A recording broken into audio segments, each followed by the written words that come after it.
I had just recently become a first-time homeowner. I was halfway through college and my parents had become somewhat annoyed that I was still living at home. They never outright said I needed to leave, but I could tell as the months progressed, I was treated less like a family member and more like a tenant. I didn't really mind the change in demeanor, to be honest. I was almost expecting it. And to be frank, I was surprised it didn't come sooner. My father has always been a stickler for that type of thing, wanting me to venture out on my own and carve my own path in life, as it were. Not to mention the bills and cost of living were becoming stressful for my parents.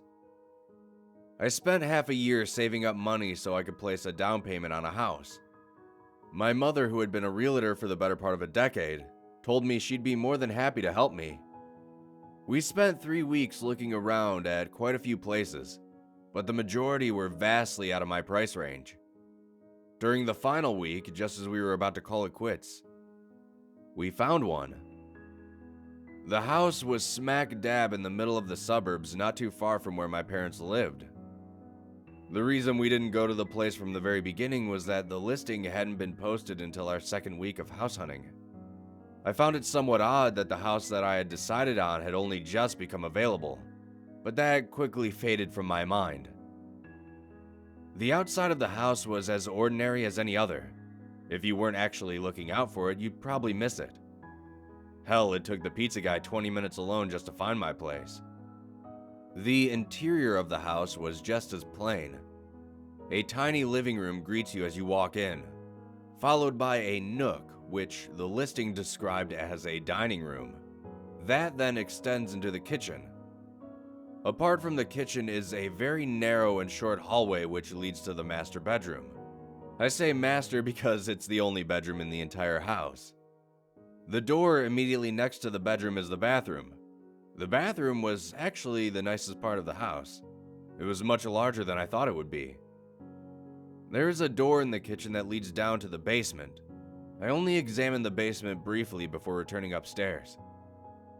Down that narrow hallway also had a small hatch to reach the attic. I peeked my head up there and glanced around. It was barren for the most part aside from some spider webs which shimmered as air passed through them. I was sold.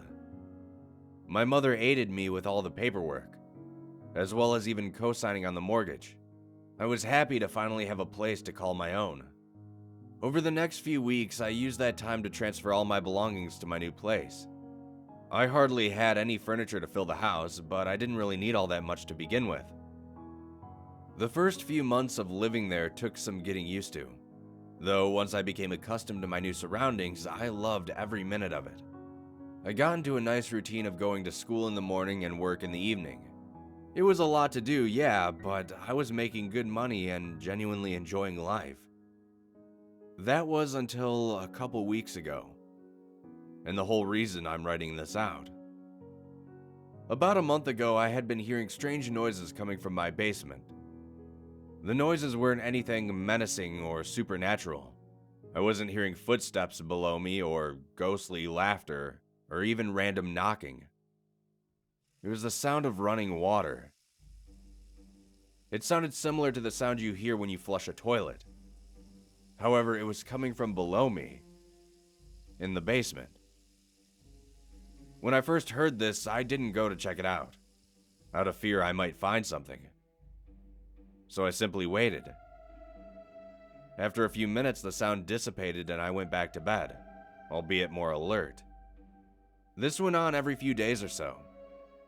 I'd be lying in bed after a long day, just about to doze off, when the rush would sound right through my floor. I spoke with my parents about it and my mother said it was probably just the water heater in my place recycling or something, though I highly doubt that. My father offered to come over and check it out.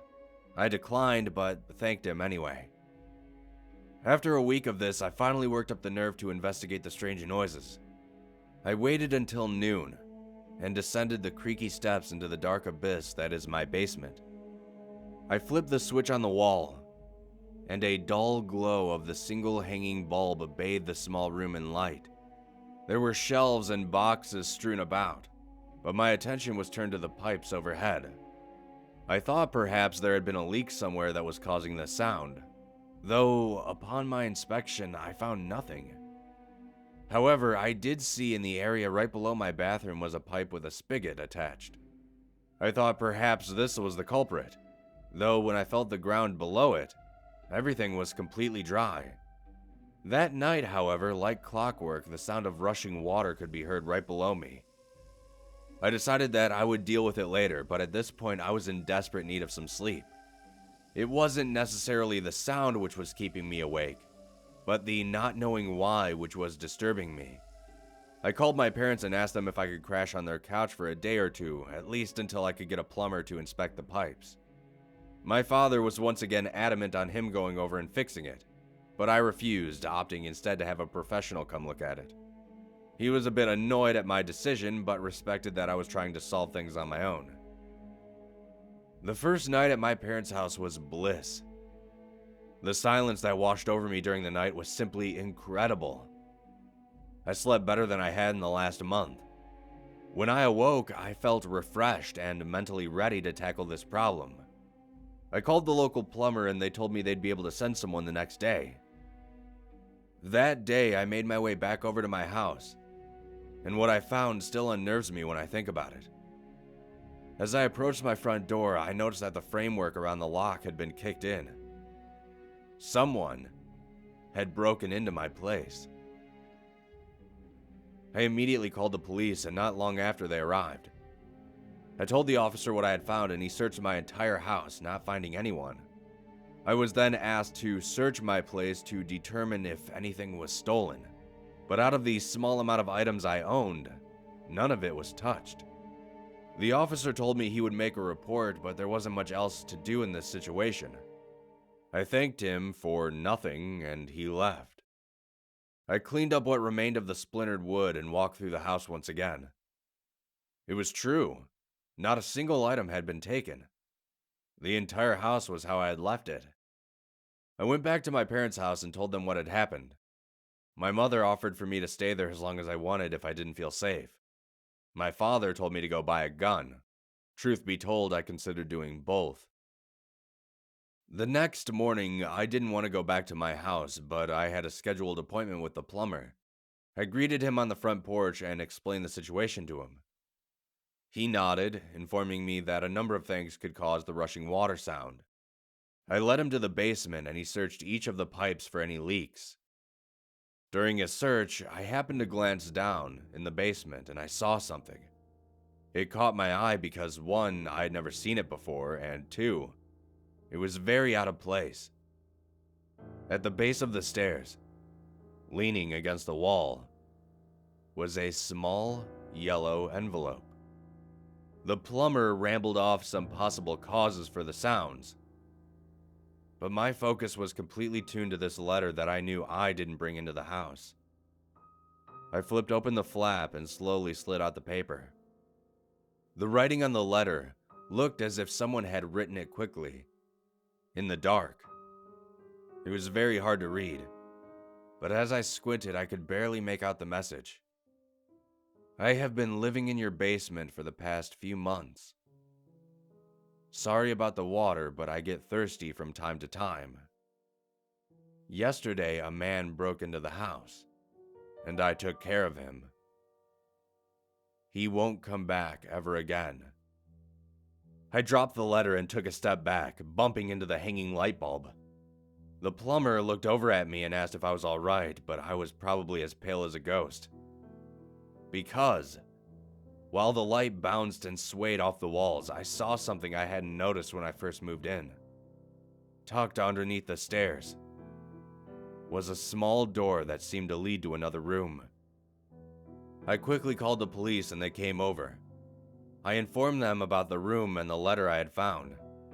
At first, they seemed to just brush me off until they opened the door and saw for themselves. They told me that the door led to a small little room. Inside, the floor was covered in blood. A small stack of pillows lay on the opposite end, probably a makeshift bed.